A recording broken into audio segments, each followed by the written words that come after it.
Record ഭൂരിപക്ഷത്തിൽ ഇത്തവണ തവന്നൂർ നിയോജക മണ്ഡലം UDF സ്ഥാനാർത്ഥി നിയമസഭയിലേക്ക് നടന്നു കയറുമെന്ന് മംഗലം ജില്ലാ പഞ്ചായത്ത് ഡിവിഷൻ മെമ്പർ ആരതി പ്രദീപ് പറഞ്ഞു.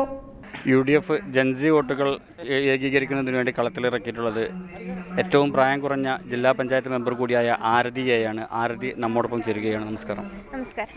എങ്ങനെയുണ്ട് തെരഞ്ഞെടുപ്പ് പ്രവർത്തനങ്ങളും? നമ്മളെല്ലാവരും വലിയ ആവേശത്തിലാണ്. ഇനി കൃത്യമായി പറഞ്ഞ 7 ദിവസം മാത്രമേ നമ്മുടെ മുൻപിലുള്ളൂ.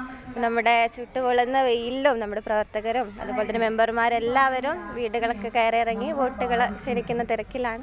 ജൻസി വോട്ടുകളൊക്കെ ഇത്തവണ തീർച്ചയായിട്ടും ഒരുപാട് കന്നി വോട്ടുകൾ നമുക്ക് ഇത്തവണ ഉണ്ട്. അപ്പോൾ കഴിഞ്ഞ ത്രിതല പഞ്ചായത്ത് തിരഞ്ഞെടുപ്പിൽ എല്ലാവരും നമ്മോടൊപ്പം നിന്നതുപോലെ ഇത്തവണ ഒരു ട്രെൻഡ് നമുക്ക് അനുകൂലമാണ്. ഒരു കൂടെ ഉണ്ടാകും തന്നെയാണ് പ്രതീക്ഷ. മംഗലം ആരതിയെ കാത്തതുപോലെ മംഗലം ജോയിയെ അത് ഞാൻ എല്ലായ്പ്പോഴും എല്ലാ വേദിയിലും ഇപ്പം അതാണ് പറയുന്നത്. മംഗളമാക്കാൻ അവരെന്നൊരു മകളായിട്ടാണ് ഏറ്റെടുത്തിട്ടുള്ളത്. അതുപോലെ തന്നെ നല്ലൊരു തവനൂരിനായിട്ട് ഒരു മകനായി ഒരു സഹോദരനായി എല്ലാവരും അഡ്വക്കേറ്റ് VS ജോയി ഏറ്റെടുക്കുന്നത് തന്നെയാണ് പ്രതീക്ഷ. LDF കഴിഞ്ഞ 15 വർഷമായിട്ട് മണ്ഡലത്തിലെ നിർത്തിയ MLA തന്നെയാണ് എതിർപക്ഷത്തുള്ളത്. അവർ പറയുന്നത് MLA നടത്തിയ വികസന പ്രവർത്തനങ്ങൾ മുൻനിർത്തിയാണ് ഞങ്ങൾ വോട്ട് ചോദിക്കുന്നതെന്നാണ്. അത് വീടുകൾ കയറിയിറങ്ങി പല അപവാദങ്ങളും പ്രചരിപ്പിക്കുന്നതായിട്ട് ഇപ്പം നമ്മുടെ വീട്ടിലുള്ളവരൊക്കെ നമ്മളോട് ആശങ്ക പങ്കുവയ്ക്കുന്നുണ്ട്. അപ്പോൾ കഴിഞ്ഞ 15 വർഷമായിട്ട് അവർ നടത്തിയെന്ന് പറയുന്ന ഒരുപാട് വികസനങ്ങളുണ്ട്. അപ്പം ഞാനൊന്ന് ചോദിക്കട്ടെ, നമ്മുടെ മംഗലം ഗ്രാമപഞ്ചായത്തിനെ കുറിച്ച് പറയുമ്പോൾ അതിൻ്റെ മുഖച്ഛായ തന്നെ ആയിട്ടുള്ള ഒന്നാണ് ആവിപ്പുഴ എന്ന് പറയുന്നത്. അപ്പോൾ ആവിപ്പുഴ ഇപ്പോൾ ഉപയോഗശൂന്യമായിട്ട് വളരെ മലിനീകരണമായിട്ട് കിടക്കുന്ന ഒരവസ്ഥയാണ്. കഴിഞ്ഞ 15 വർഷമായിട്ട് ആവിപ്പുഴയ്ക്ക് വേണ്ടിയിട്ട് എന്ത് ചെയ്യാനാണ് അദ്ദേഹത്തിനും അദ്ദേഹം അടങ്ങുന്ന ജനപ്രതിനിധികൾക്കും സാധിച്ചിട്ടുള്ളത് എന്നാണ്.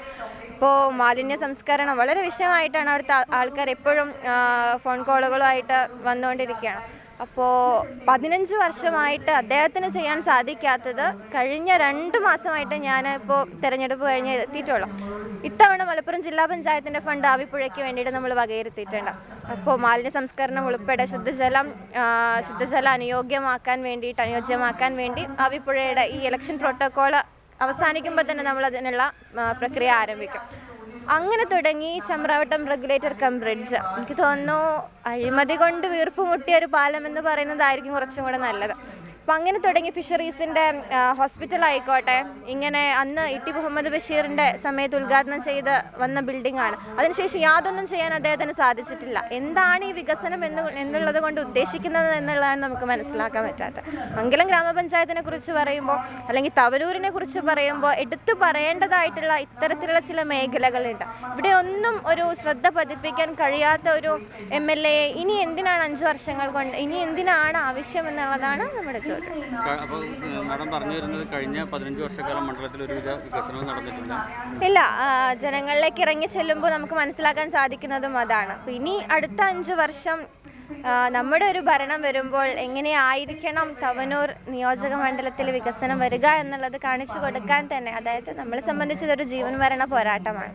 അപ്പോൾ തവനൂരിൻ്റെ തലവര തന്നെ മാറ്റാൻ കഴിയുന്ന ഒരു തിരഞ്ഞെടുപ്പും കൂടെ ആയിട്ടാണ് നമ്മളിതിനെ കണക്കാക്കുന്നത്. അതുപോലെ LDF പറയുന്നത് VV പ്രകാശ് പോലത്തെ കോൺഗ്രസിൻ്റെ സമുന്നത നേതാക്കളും ഫിറോസ് കുന്നമ്പർ പോലത്തെ സമൂഹ മാധ്യമങ്ങളിലും മറ്റും ഇടപെടുന്ന പ്രഗത്ഭരായിട്ടുള്ള ആളുകളെയും കളത്തിലിറക്കിയിട്ടും തവനൂർ പിടിച്ചടക്കാൻ കഴിഞ്ഞിട്ടില്ല. ഇത്തവണയും ആ കോട്ട ജോയിക്ക് തകർക്കാൻ കഴിയില്ല എന്നാണ് LDF പറയുന്നത്. കഴിഞ്ഞ 15 വർഷമായിട്ട് ഒരാൾ തന്നെ ജയിച്ചു വരുന്ന ഒരു സാഹചര്യമാണ്. അതിനുള്ള ഏറ്റവും വലിയ മറുപടി തന്നെയാണ് കഴിഞ്ഞ ത്രിതല പഞ്ചായത്ത് തിരഞ്ഞെടുപ്പിൽ നമുക്ക് ഉണ്ടാക്കാൻ പറ്റിയ മാറ്റം എന്ന് പറയുന്നത്. ഇപ്പോൾ തവനൂർ നിയോജക മണ്ഡലത്തിലെ 7 പഞ്ചായത്തുകളും നിലവിൽ നമ്മുടെ UDFൻ്റെ ഭരണമാണുള്ളത്. പല പഞ്ചായത്തുകളും തിരിച്ചുപിടിക്കാൻ നമുക്ക് സാധിച്ചിട്ടുണ്ട്. ആ ഒരു ട്രെൻഡ് ഈ തിരഞ്ഞെടുപ്പിലും നിലനിർത്താനുള്ള എല്ലാവിധ സാഹചര്യങ്ങളും ഒരു ഗ്രൗണ്ട് ലെവൽ സപ്പോർട്ട് നിലവിൽ നമുക്കുണ്ട്. അപ്പോൾ ഇത്തവണ അതിൻ്റെ ഒരു എഡ്ജിലാണ് നമ്മൾ നിൽക്കുന്നത്. അപ്പോൾ ഇത്തവണ എന്തായാലും ഇപ്പോൾ ഒരു കടപുഴകി വീഴാനായ ഒരു മരം പോലെയാണ് ഈ തിരഞ്ഞെടുപ്പ് എന്ന് പറയുന്നത്. ആ മരത്തിന് ഇത്തവണ വീഴ്ത്തുക തന്നെ ചെയ്യും.